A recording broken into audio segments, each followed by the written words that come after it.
आपको हराने के लिए बड़े बड़े नेता आने वाले हैं। मैंने कहा कौन आने वाला है? तो बोले योगी आने वाला है।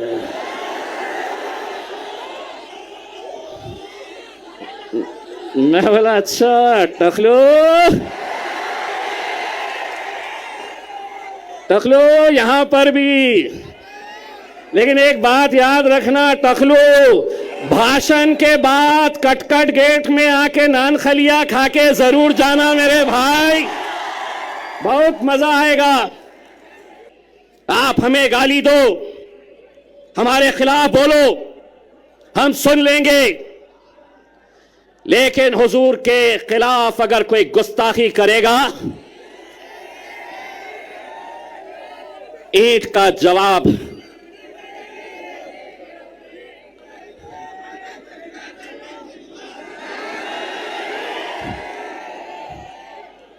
पुलिस वाले देख रहे मेरी तरफ, बोलता क्या पत्थर बोलता क्या, पत्थर बोला कि केस होता मेरे ऊपर। तो मैंने भी क्या बोला, ईंट का जवाब। जिसको समझना था वो समझ गया। हुकूमत को हम एक पैगाम देने के लिए गए थे मेरे भाई। वो पैगाम था, बनकर तूफान बगावत का सैलाब आएगा, अगर जुल्म हद से बढ़ेगा तो इनक़िलाब आएगा। मेरे भाई, इस इलेक्शन के अंदर मुझे तो ऐसा लग रहा है कि जितने मुसलमान उम्मीदवार खड़े हुए हैं, उनकी लड़ाई भाजपा से नहीं है, उनकी लड़ाई शिवसेना से नहीं है।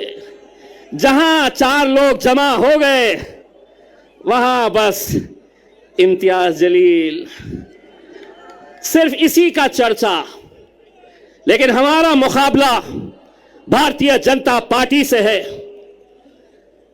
कितने पैसे बांटेगा अतुल सावे, कितने बांटेगा? बांट के मुझे दोस्तों, आपको लग रहा होगा कि 28 में से 3 लोगों के फॉर्म रिजेक्ट हो गए, 10 लोग वापस हो गए। लेकिन कौन है ये वो 10 लोग? मैं नाम के साथ बताता हूं। समद बागवान इलेक्शन में क्यों खड़ा है? बोले मार्केट यार्ड में मैं फोन करता हूं तो कचरे की गाड़ी आती है, इसलिए मुझे एमएलए बनना है। मैं ऐसे लोगों को आपके सामने लाना इसलिए चाहता हूं कि कल 3 बजे तक जब वापस लेने का फॉर्म वापस लेने का वक्त था, मेरे लोग जाकर गिड़गिड़ा रहे थे। जानते हैं उस शख्स ने क्या जवाब दिया? अगर 5 लाख रुपए देंगे तो बैठता हूं, नहीं तो जल्दी बोलो, भाजपा वाले मुझे फोन कर रहे हैं इससे ज्यादा देने के लिए। ये दौर में हम आ गए हैं कि जहां कौम के 10-15 लोग पूरे लाखों लोगों की दलाली करने के लिए निकले हुए हैं। हर इलेक्शन के अंदर इलेक्शन को धंधा बना दिया गया है। बार बार 18 उम्मीदवार। मैं तो सलाम करता हूं एसडीपीआई के मेरे भाई कलीम को, जिसने खुद से कहा कि मैं बैठूंगा आपके लिए, कौम के लिए। कहां है? हाथ बताइए। मैं सलाम करता हूं ऐसे नौजवानों का।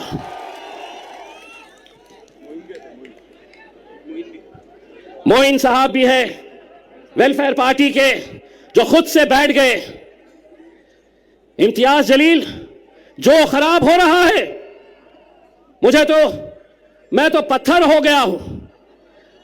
जहां पर भी आईना फूटता है, इल्जाम मेरे पर आ जाता है।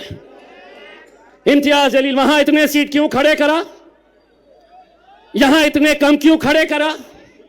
288 सीटें हैं महाराष्ट्र के अंदर। असद साहब ने ऐलान किया, हुक्म दिया कि सिर्फ हम 16 सीटों के ऊपर इलेक्शन लड़ेंगे। यहां पर भी मैं सलाम करता हूं ऐसे नौजवानों का जो अपने कायद के फैसले के ऊपर लब्बैक कहते हैं। और ऐसा ही सलाम मैं करता हूं मेरे छोटे भाई समीर साजिद का, जिसने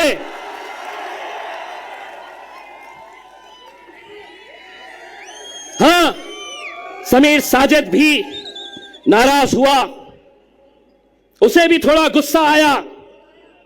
जानते हैं, जिस दिन असद साहब का फैसला आया उसके दूसरे ही दिन शहर के जितने भी मजलिसी मुखालिफीन हैं उन्होंने समीर को फोन किया और कहा कि अब तू हमारे साथ आ जा, हम दिखाएंगे मजलिस को, हम बताएंगे असद साहब को, अकबर साहब को और इम्तियाज जलील को।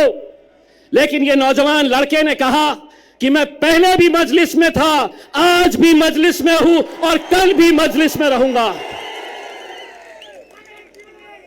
समीर भाई, तुम्हारी कुर्बानी मजलिस भूलेगी नहीं।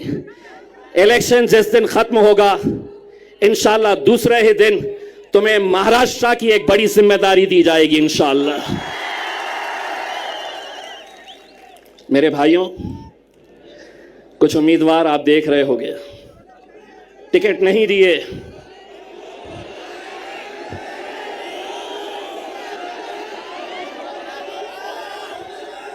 टिकट तो हमने इसे भी नहीं दिए, टिकट तो हमने कई लोगों को नहीं दिए। लेकिन क्या इसका मतलब यह है कि तुम इतने बड़े हो गए हो कि तुम अब मेरे कायद बैरिस्टर असदुद्दीन अवैसी और अकबरुद्दीन अवैसी के खिलाफ तुम महफिलें सजा रहे हो? तुम्हारी जबान खुलने से पहले यह सोच लिया करो कि इतने साल तक तुम्हारा हमारा एक रिश्ता था, अचानक एक ही दिन के अंदर टिकट नहीं तो इम्तियाज जलील बदमाश, असदुद्दीन अवैसी इनके लिए काम करते हैं, उनके लिए काम करते हैं। इंशाअल्लाह औरंगाबाद की आवाम बताएगी, जो मजलिस के खिलाफ जाएगा अपनी जमानत भी बचा कर लेकर आ गया तो बहुत बड़ी बात समझ लेना। यह वो शहर है जिसने हिंदुस्तान को इत्तेहाद क्या होता है यह बताया। हिंदुस्तान के बाहर भी लोग औरंगाबाद की एक पहचान इत्तेहाद के नाम से जानते हैं मेरे भाइयों। और आज उसी इत्तेहाद को खत्म करने की कोशिश की जा रही है। पैसा भारतीय जनता पार्टी दे रही है, पैसा नासिर के खिलाफ एकनाथ शिंदे की तरफ से आ रहा है कि इनको खरीदो, इनके वोटों को तस्लीम करो, इनको बांटो। ये लोगों ने शायद मेरा डायलॉग सुना नहीं है। देवेंद्र फडणवीस, एकनाथ शिंदे, नरेंद्र मोदी बाजार में कुत्ते और बिल्लियों के बच्चे बिकते हैं, शेर के बच्चे बाजारों में बिकते नहीं हैं। ये बाजारों में खरीदे नहीं जा सकते हैं। इसमें आज मीडिया वाले ने आकर कहा, आपको पता है औरंगाबाद की ये सीट भारतीय जनता पार्टी के लिए बहुत मायने रखती है और आपको हराने के लिए बड़े बड़े नेता आने वाले हैं। मैंने कहा कौन आने वाला है? तो बोले योगी आने वाला है।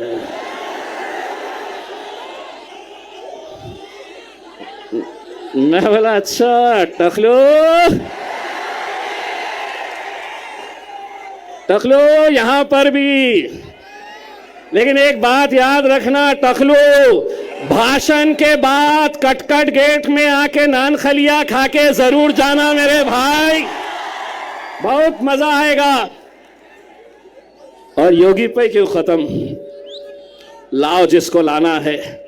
इतनी एक बात गारंटी के साथ कहता हूं, जहां तक नजर जा रही है देवेंद्र फडणवीस, एकनाथ शिंदे, अजीत पवार, शरद पवार, उद्धव ठाकरे, नाना पटोले, पूरे के पूरे आ जाओ, इत्ते जमा करके दिखाओ।